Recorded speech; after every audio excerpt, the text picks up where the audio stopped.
You are listening to Bound by Death's Sorcerer, written by Akumah and voiceover by Sara. Akumah Audiobooks. Chapter 8, The Weight of Souls. Tyler didn't look back. He had no idea how close the mercenary was behind him, and he really couldn't spare a single glance, seeing as it was taking all of his agility to not slip and tumble down the rickety apartment staircase. A metal bolt ricocheted off the pavement in front of him just as he made it to the ground floor, chipping up flakes of stone. Tyler cursed under his breath, but he continued running, taking a dangerous flying leap over the wrought iron gate and performing a flawless roll back up to his feet upon landing.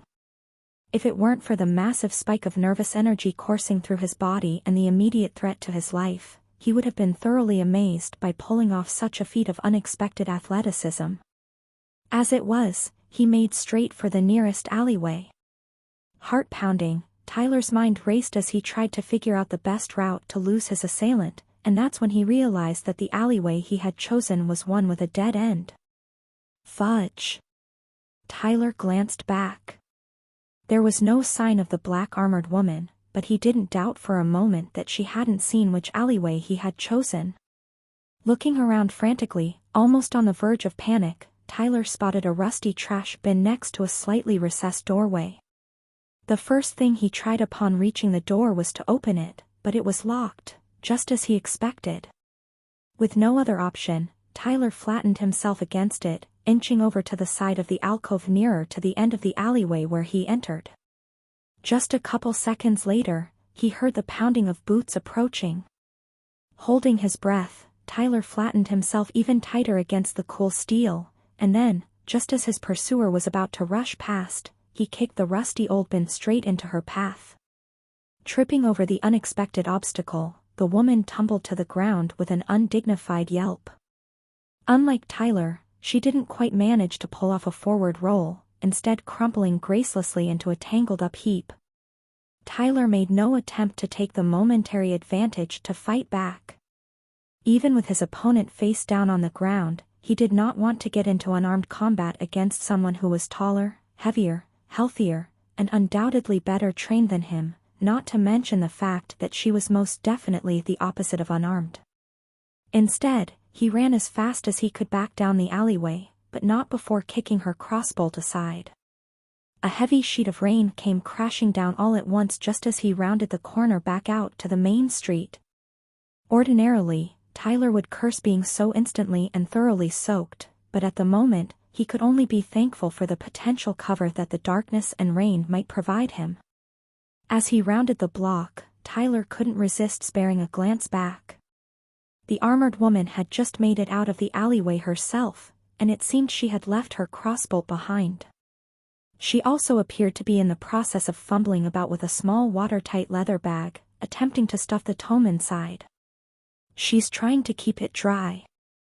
As he returned his attention to the path ahead of him, Tyler grinned and shook his head, finding humor even in the perilous situation.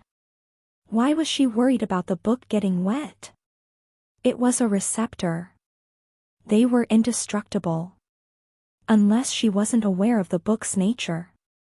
Putting away those thoughts, Tyler continued running in the direction of the mercantile district. It would be far easier to lose her there. Not only were there far more obstructions, twists and turns, and places to hide, but many of the buildings would let people inside. Perhaps he could lose her in a shop. Unfortunately, given the sound of her footsteps, even muffled through the rain, it sounded like she was gaining on him. Curse this malnourished twig of a body. But he continued to run as hard as he could, ever on the lookout for somewhere where he would have a better chance of getting away from her. A quick glance backwards showed that the situation was even worse than he feared. His pursuer was only several paces behind him, and she seemed far less winded, though it was a bit difficult to tell with only a brief glance through the heavy rain. They were almost to the outskirts of the mercantile district, but Tyler didn't think he would make it that far.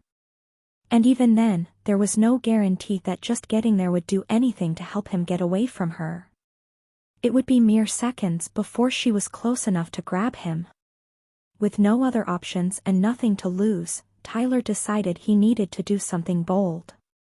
Go big or go home. Tyler stopped. Skidding to a halt across the wet pavement, Tyler crouched down, planting himself as low and as firmly to the ground below as he was able. His assailant plowed into him from behind, the force of her momentum nearly toppling him over, but Tyler remained firm. The woman tumbled over him, and right when she was just over halfway over him, Tyler pushed up. His plan worked. His assailant flew forward, tumbling head over heels into a graceless landing. The sound of something crunching as she landed would normally make Tyler wince, but now he felt nothing but satisfaction. Tyler always avoided fights. Fighting was an easy way to get killed, or worse, in some cases. Brave men die in glory, but cowards live. Tyler had lived by that maxim, as had Lord Harold.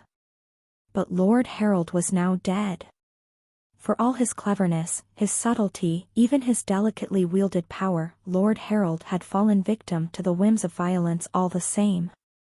Now, it was Tyler's turn. But Tyler wouldn't go down without a fight. Without giving her time to recover, Tyler delivered as savage a kick as he was able directly to her side. Instinct had told him to go for her neck, but he had already observed that a thick metallic collar protected it from blows. She groaned. Tyler raised his leg to deliver another blow, but she rolled over just in time to grab his other leg and yank him off balance. Tyler landed hard. The wind was driven out of him completely, his entire back felt like how it felt to be hit in the balls, and it was only pure luck that prevented him from cracking his head on the pavement. Before he could sit up from the puddle he found himself in, his assailant was on top of him, pinning both arms down with her own. Fudge. She was way stronger than him. The only good thing about the situation was that pinning him down fully occupied both her arms, putting them in a bit of a stalemate. At least until she bent down, jaw unhinged. Tyler stared wide-eyed. Was she about to try to rip out his throat? Yeah. Hell no. Not letting that happen. With his arms completely pinned and his legs being crushed by her weight on top of them, Tyler's range of motion was rather limited. Fortunately, her head was rather close to his own, and it didn't take much physical effort, only willpower, to bash his own skull against hers. The painful impact sent her reeling back, and she briefly let go of Tyler's right arm. That was all the opening he needed. Her armor was practically covered in weaponry, though most of it was protected in latched pouches. But the sharpened iron spikes for her now discarded crossbolt were easily accessible on her waist, and Tyler had little trouble snatching one, even despite the slipperiness of the rain. Just as she lunged back down, he buried the stake in her eye. She staggered, releasing her grip entirely and collapsing backwards into the rapidly deepening puddle herself. Tyler didn't hesitate. Despite the ache suffusing his body, he heaved himself up and then dropped down on top of her, grabbing hold of the spike once more. He stabbed her in the throat for good measure. Soul harvested. Harvested souls, 1. Tyler had been wandering the city streets aimlessly for what felt like hours. The rain had mostly stopped, but Tyler couldn't remember when. In fact, he had no idea where he was, or even how he got there. He had just killed a human being. Yes, she had attacked him. She clearly worked for a violently deranged man who had just tortured another young man much like him, and who had most likely kidnapped his only remaining family to do, well, Tyler didn't really want to think about it. If Tyler hadn't done what he had, he didn't doubt that she would have taken his own life just as easily, had Lord Harley not wanted him alive, at least. That didn't make him any less miserable. If miserable was even the right word. Tyler didn't feel sad. Just numb. He barely registered the chill seeping through his soaked clothes and into his bones, or the ache in his muscles, or the headache pounding through his skull. He couldn't say she didn't deserve it. He couldn't even fault himself, but he felt empty all the same.